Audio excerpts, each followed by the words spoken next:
Last week, a Washington Post report found that the 2020 census may have undercounted the nation's black population at a higher rate than usual. No official numbers are out from the Census Bureau, but the paper reports simulations comparing 2010 to 2020 suggest the census will report a black population that is 2 million people smaller than it should be.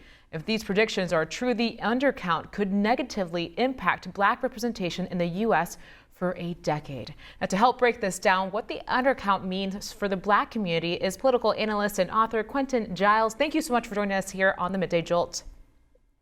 Oh, thank you so much for having me. Now, let's first help out our viewers who are watching right now. Explain why this census is so important, especially for those black and brown communities.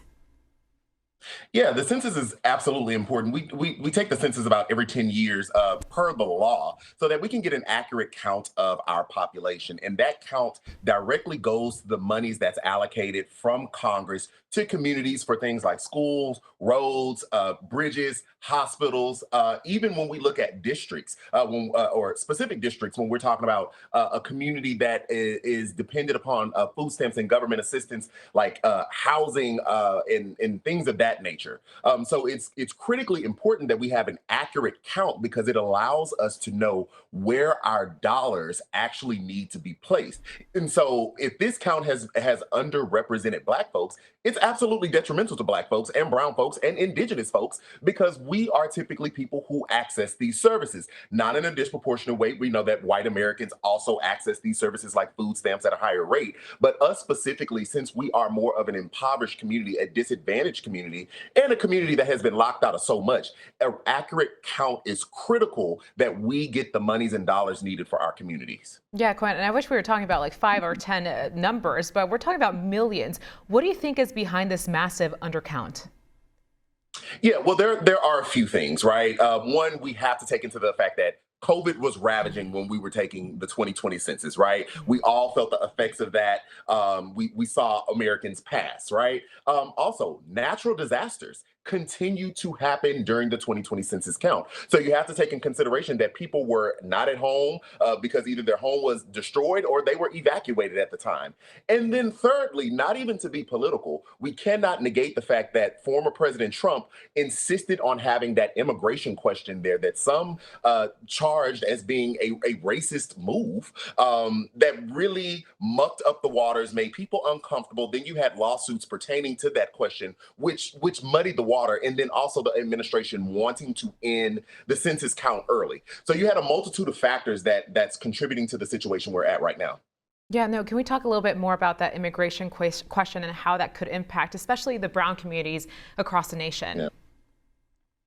Yeah, well, we already know our brown brothers and sisters at that time, particularly, were at a heightened level of awareness. Right, we cannot negate that former President Trump, actively went after people of Spanish descent, and so when you already have a people group that feels targeted, just with the systems that are already there, and then we ask them, hey, even if you're not an American citizen, because I would be remiss to not say you don't have to be an American citizen to be counted in the census per the law. We just need to get an accurate count of who's in the country, right? So let's put that on the table as well. But when you have a community that already feels targeted, and then we ask them for their information, we ask them for how many people are in their homes, we're asking them for their address.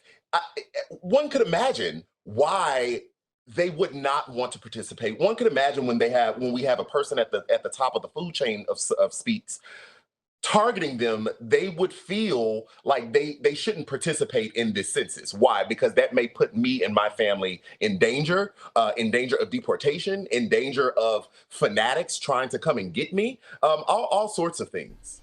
Now, can we talk about what do you think personally is the fix to this issue so it doesn't happen again?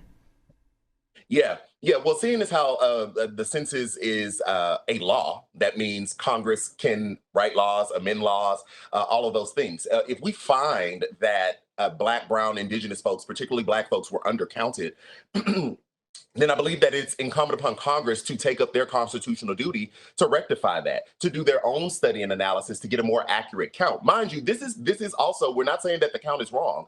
This is just what a study has shown. We're still waiting on the census numbers to actually come out. But if so, Congress has the power to legislate to put monies in the communities that will need that money and or services that come along with the census count. All right. Well, hopefully those numbers are a lot more accurate than this study shows. Yeah. But Quentin Giles, thank you so much for joining us here on the Midday Jolt.